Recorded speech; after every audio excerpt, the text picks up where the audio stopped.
So, good day everyone. Previously, I have already posted a video about the executive branch of the government. For today's video lecture, let's have a continuation of our topic pertaining to the branches of the government. So, for this video, we will focus on the legislative department. So, the topics that will be covered in this lecture are the following: the primary functions of the Congress, the Senate, its composition and the qualifications of the senators, the House of Representatives, its composition and the qualifications of the member of the lower house, and the powers of the Congress. So, to start with, we have Article 6, Section 1 of the 1987 Constitution, which provides that the legislative power is vested in the Congress, which shall consist of a Senate and a House of Representatives. In other words, the Philippines adopted bicameral system where our Congress or legislature is composed of two houses or two chambers, the Senate on the one hand and the House of Representatives on the other hand. So we Filipinos actually have misconception about our Congress. Kung sasabihin natin Kongreso, ang papasok agad sa ating isipan is only the House of Representatives. Well, let us correct that misconception. Again, kapag sinabi natin Congress, it means both the Senate and the House of Representatives. Another important matter that we also need to highlight with regard to this provision is where the legislative power is vested. Accordingly, it is vested to the Congress. Ibig pong sabihin, ang legislative power po is exercised by the Congress as a body. Hindi po ang Senate President or ang House Speaker ang nag-i-exercise ng legislative power, but the entire members of the Congress. So this is different in executive or in the executive department. Bakit po? If you can still recall under Article 6, Section 1 ng ating saligang batas, the executive power is vested only to one person, to the President of the Philippines. But again, with respect to our legislative power, it is vested to the Congress as a whole and not to a specific person. All right. To proceed, in general sense, what is legislative power? Ano po ba ang tinatawag nating legislative power? Ano po ito? In Abacada Guro Party List versus Purisima, the court defined legislative power as the power to propose, enact, amend, and repeal laws. Ibig sabihin, ito po yung kapangyarihan na gumawa ng batas. Under our system of government, ang Kongreso ang may kapangyarihan na gumawa ng batas para sa ating bayan. While ang executive department naman, headed by the President of the Philippines, is tasked primarily to implement or execute the laws enacted by our Congress. Again, if tatanungin po kayo what is legislative power is basically the power to propose, enact, amend, and repeal laws. All right. To move on, let's tackle separately the two chambers of the Congress. So let's deal first with the upper house or the Senate. According to the Constitution, the Senate shall be composed of 24 senators elected at large. At present, we have 24 senators elected directly by the people. However, kung napapansin niyo po, every senatorial election, we only vote 12 senatorial candidates. But all in all, there are 24 senators, again, 24 senators in the Senate. Now, what are the qualifications of a senator? First, he must be a natural-born citizen. Dapat po hindi naturalized or those who merely acquired Philippine citizenship because of naturalization, but a natural-born citizen.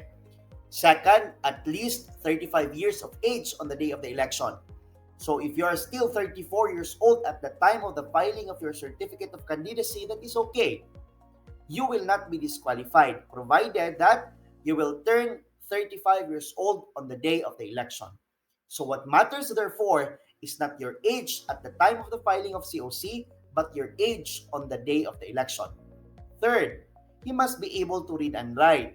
This is the minimum qualification set by law. Kung marunong kang magsulat or magbasa, then you are qualified.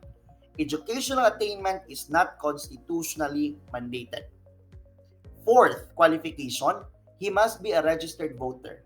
And fifth or last qualification is that he must be a resident of the Philippines for not less than 2 years immediately preceding the day of the election.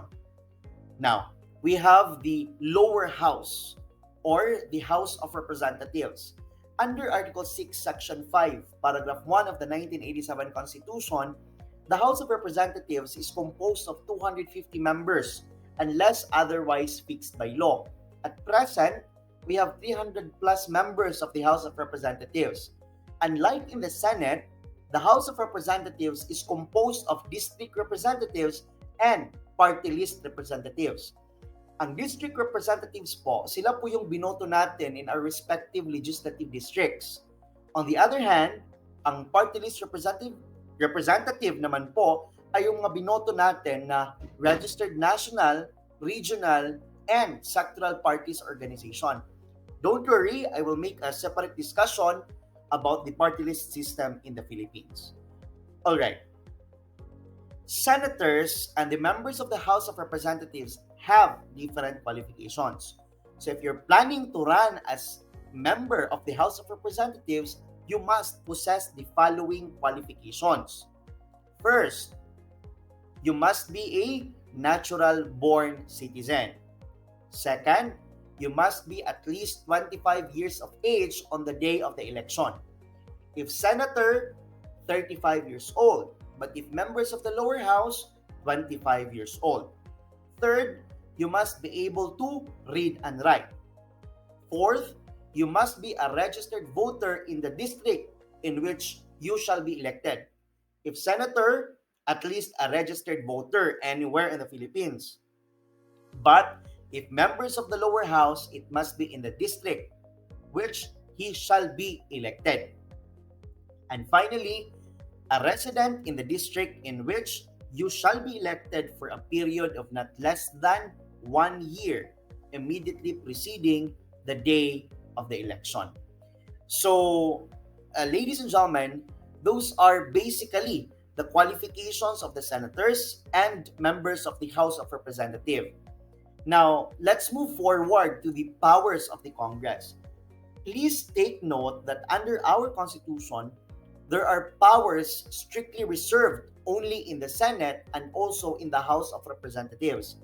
But for purposes of our discussion, let me present to you in general the powers of Philippine Congress. Accordingly, our Congress possesses two powers.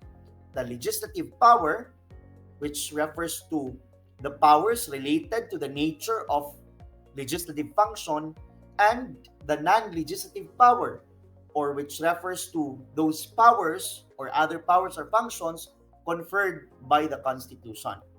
Now let's start with the legislative power.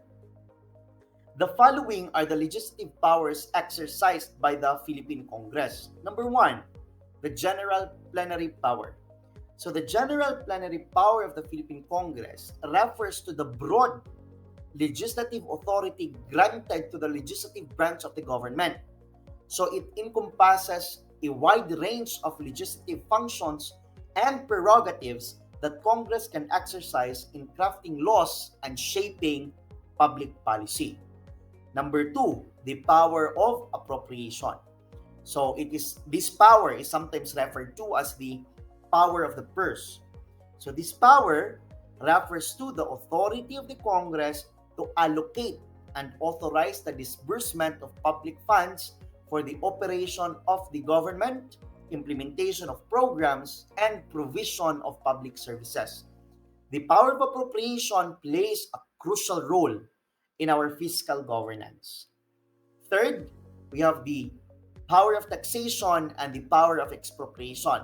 When we say taxation, it is the power to impose and collect taxes, while expropriation is the power to take private properties for public use with just compensation.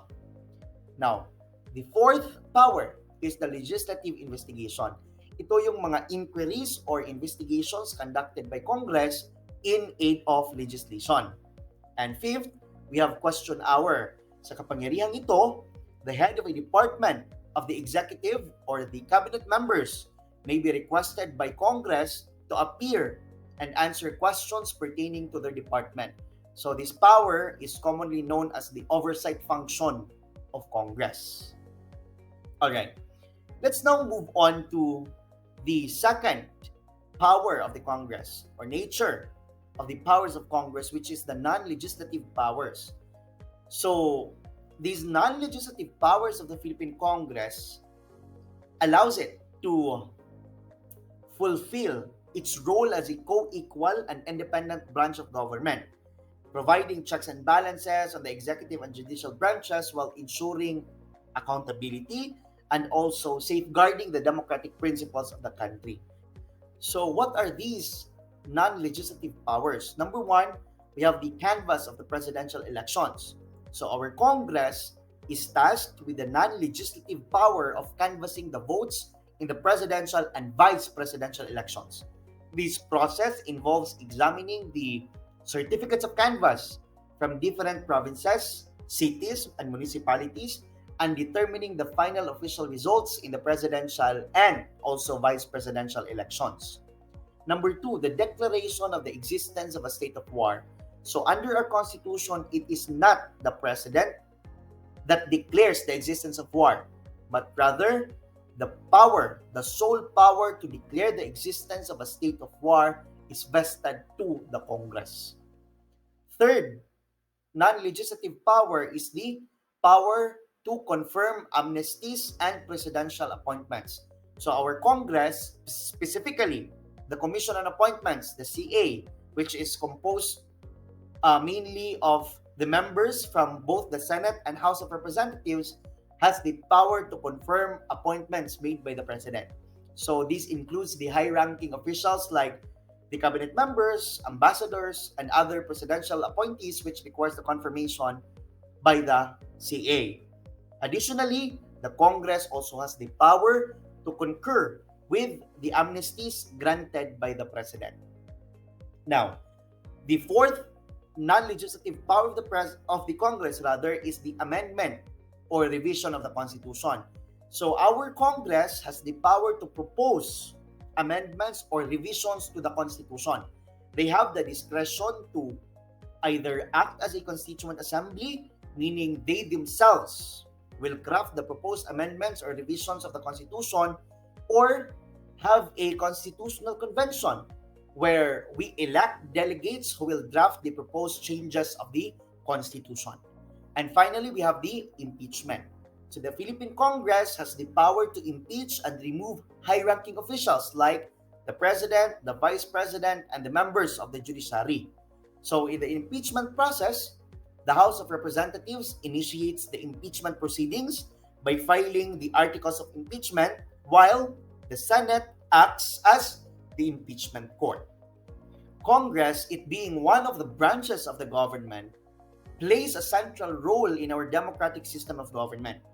It ensures the participation and representation of the people in the decision-making process and also in shaping the direction and policies of our country.